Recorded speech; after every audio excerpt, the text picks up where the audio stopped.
오늘 말씀의 제목은 인생을 이끄는 음성. 우리는 누구의 말을 듣고 살 것인가 라는 것입니다. 신명기 18장은 너는 누구의 말을 듣고 살 것인지 이렇게 묻는 말씀입니다. 우리는 하루에도 수없이 수많은 말을 듣습니다. 그래서 우리의 심장과 우리의 생각은 우리가 자주 듣는 말에 사로잡힙니다. 우리는 말에 상처를 받기도 하고 또 말로 위로를 받기도 하지요. 우리가 들은 말은 우리의 삶의 방향을 결정하는데 큰 영향을 주고, 아침에 들은 말 한마디가 어떨 때는 하루 종일 기분 좋게도 하고 하루 종일 우울하게도 하는 그런 영향이 있지요. 지난주에 우리는 1절에서 14절까지 말씀 속에서 우리가 어떻게 불안을 통제하려고 하면서 양다리 신앙을 하고 있는지, 그러면서 우리의 생활 속에 하나님을 배제하고 있는지, 그래서 하나님이 이방신을 따르는 자들, 이방신을 따르자고 하는 자들을 따르지 말라, 이런 말씀을 하는 것을 받았는데요. 오늘은 15절부터 마지막 절 22절까지 말씀인데, 하나님이 세우시는 참된 선지자에 대한 약속이 15절에 있고요.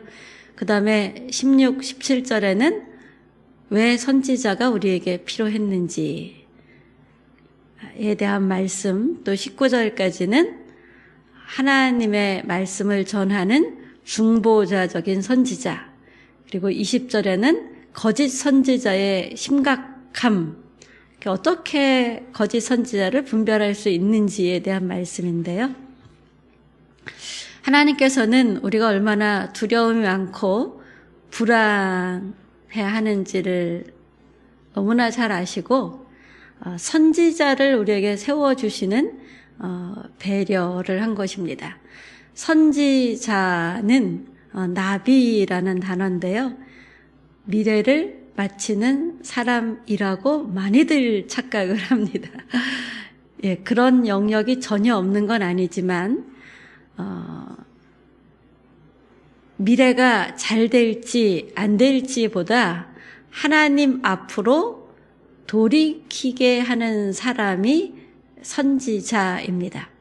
선지자는 하나님께 말씀을 받아서 그 말씀을 전하는 통로일 뿐입니다. 스피커가 양쪽에 있지요. 이 선지자는 하나님께 받은 말씀을 이렇게 전하는 스피커일 뿐이죠. 하나님 언약 안으로 다시 부르는 역할을 하는 것이 이 선지자입니다. 이스라엘이 시내 산에서 하나님의 음성을 들었지요. 그랬을 때 하나님의 임재가 너무 거룩하여서 우리가 죽을까 두렵습니다, 이런 고백을 하잖아요. 하나님은 그렇게 두려워하는 온 백성들, 하나님의 자녀들을 배려해서 그들이 감당할 수 있는 방법으로 하나님의 말씀을 전하고 들을 수 있도록 선지자를 준비하셨습니다. 출애굽기 4장을 보면 이스라엘은 내 장자라, 내 아들이라 말씀하시고요. 신명기 32장에 보면 그가 내 아버지시오라고 합니다. 이 아버지라는 히브리어가 아브래요. 아비 내지 아부. 우리나라도 애비 잘 있냐 뭐 이러지 않아요? 우리나라 단어의 발음과 비슷한 발음들이 참 많이 있는데요. 하나님은 자신을 우리의 아버지라고 하시면서 우리를 위해서 한 선지자를 일으키시겠다라고 말합니다. 우리는 누가 말하느냐에 굉장히 관심을 기울이죠. 그래서 저도 유튜브를 하지만 유명한 사람, 베스트셀러 작가, 이런 사람들의 유튜브는 조회수가 엄청나지요.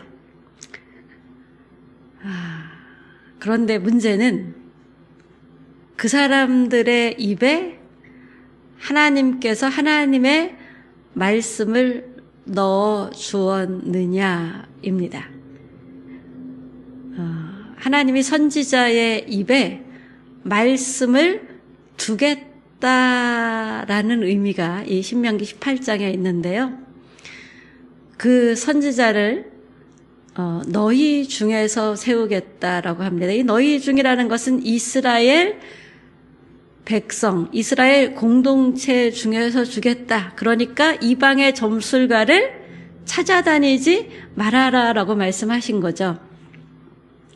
하나님은 공동체 안에 선지자를 세워 말씀을 주십니다. 그래서 우리가 예언자를 찾아서 여기저기 떠돌아다닐 필요가 없다라는 거죠. 점술이나 운명이 아니라 하나님은 우리를 아버지와 자녀 관계로 부르셨어요. 그리고 미래를 예측하기를 원하시는 것이 아니라 하나님을 의지하고 신뢰하도록 말씀으로 우리를 붙들어 주시는 분이 하나님이십니다. 18절 말씀을 보면 내 말을 그의 입에 두리니라고 했는데 하나님의 선지자는 자기 말을 하는 사람이 아니고요. 자기의 감동을 전하는 사람이 아닙니다. 말씀의 출처가 선지자 자신이 아니라는 것이죠. 우리 선배 목사님들 두 분이 계신데 제가 한참 어린 후배 목사잖아요. 두 분이 처음 사역 시작하셨을 때 저는 한참 어린 상태였는데 왜 여기 와서 계실까요? 제 말 들으려고 와 계신 게 아니시잖아요. 참된 선지자는 자기 생각을 하나님 이름으로 포장하지 않습니다. 사도행전 2장에 보면 모세가 말한 그 선지자가 바로 예수 그리스도다 이렇게 증언을 합니다. 모세가 뭐라 그랬죠? 내가 한 선지자를 세우리니 이렇게 하나님 말씀을 신명기에서 선포를 했는데 그 선지자가 곧 예수 그리스도다라고 증언을 하는 거죠. 예수님은 하나님 말씀만을 입에 두신 분이었습니다. 그래서 말씀이 육신이 되었다라고 하죠. 예수님의 말은 죽은 자를 살리고 절망을 회복시키고 죄인을 일으켜 세우셨습니다.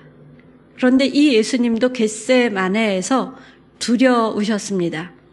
그 두려움, 불안을 예수님은 스스로 다스리는 것을 포기했습니다. 그리고 하나님의 주권 안으로 그 불안을 가지고 들어가서 하나님을 신뢰하며 견뎌내신 것이죠. 20절 말씀을 보면 내 이름으로 말하는 자들이 있다라고 하죠. 많은 사람들이 하나님의 주권이 아닌 자기 생각과 자기 감동을 말하면서 또는 다른 영의 생각을 말하면서 하나님의 이름으로 말하는 자가 없다고 생각하시죠? 많은 사람들이. 그런데 있다라는 것입니다. 오늘 가장 위험한 것은 하나님 이름으로 선포되나, 그래서 하나님 말씀처럼 들리나 인간의 말일 뿐인 것들입니다. 이것은 단순한 실수가 아니라 하나님의 통치를 왜곡하는 죄입니다. 하나님 이름으로 말하나 그 말이 성취되지 않는다면 그것은 헛된 말에 불과하다라고 하는데요. 그런데 문제는 하나님만이 선포된다고 그 선포된 하나님 말씀이 즉각 성취되는 게 아니지요. 어떤 건 10년 후, 어떤 건 20년 후. 예수님이 오실 것이 맨 처음 선포된 게 언제죠? 창세기 3장 15절. 그리고 오랜 세월이 흘러서 예수님이 오셨지요. 그래서 우리는 선포된 말씀이 단순히 성취되는 것만으로만 저것이 하나님 말씀이었네, 아니었네를 분별할 수 없다라는 것입니다. 하나님 말씀은 반드시 즉시든 기다림 후든 오랜 세월이 지나서든 성취됩니다. 반대로 거짓은 잠깐의 위로는 주지만 좋은 열매는 없습니다. 근데 거짓된 말은 하나님 앞에 기록이 되고 사람들 사이에는 불처럼 번집니다. 서울에서 목회하시다가 극단적인 선택을 한동안 우리나라 전체를 막 휩쓰는 누구 김땡수 이러면서 요란한 분이 있었죠. 그분이 성경책을 가지고 말씀을 전했지만 제가 그분 말씀을 잠깐 들어봤을 때는 이거 성령의 역사가 아닌데? 이런 생각이 들었었거든요.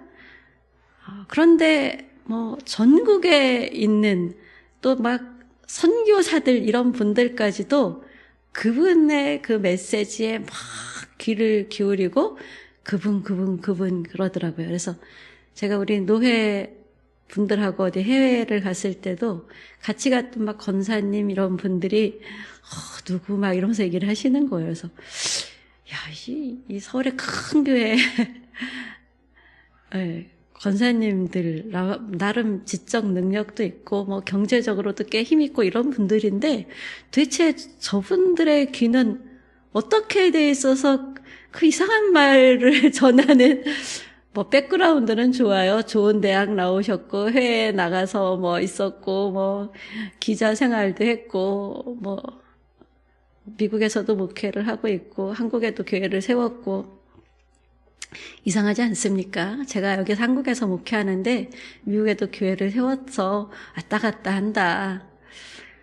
그런데 속지 마십시오. 하나님 말씀이 정말 하나님 말씀인지 거짓인지 분별하는 기준은 그 말이 사람을 하나님께로 이끌고 있는가, 아니면 어떤 그 유명한 그 사람으로 이끄는가, 더 하나님을 의지하게 하고 은혜를 구하게 하는가, 아니면 하나님 없이 살게 만드는가, 정의와 공의를 벗어났는가, 또 공동체가 더욱 모이기를 힘쓰게 하는가, 아니면 공동체를 병들게 하는가, 이런 것들이 신명기에서 말하는 거짓인지 참인지를 분별하는 기준입니다. 여러분은 어떤 말에 영향을 받고 있고 어떤 말에 지배를 받고 계십니까? 또 여러분은 어떤 말을 하십니까? 공허한 말, 저도 이 설교문을 아침에 다시 한번 보면서 어제 너무 쓸데없는 말 한 거 아니야? 이런 생각 들었는데요. 우리가 하는 말은 공허한 말도 많이 있죠. 말씀에 뿌리를 내리는 말을 많이 할 수 있는 저와 여러분이 되기를 예수님의 이름으로 축복합니다. 15절 말씀을 보면 내 말을 들을지어다 라고 하십니다. 이 듣는다라는 것은 순종하는 거예요. 하나님 말씀을 듣고 순종하게 되면 삶의 방향이 바뀌어집니다. 자, 죄는 뭐지요? 죄는 목표를 벗어난 게 죄잖아요. 방향이 틀어진 것이 죄입니다. 하나님이라는 분명한 목표, 이것을 조금이라도 벗어나게 되면 그것은 죄가 되는 것이죠. 그래서 우리는 끊임없이 하나님의 말씀을 듣고 또 읽고 상고하며 우리의 방향이 바로 되어 있는지 점검할 때 깨어있는 신앙생활을 할 수 있습니다. 우리는 어떤 말을 믿고 살았느냐에 따라 삶의 태도와 방향이 정해집니다. 우리가 듣는 수많은 말들이 우리 인생을 이끌고 가는데요.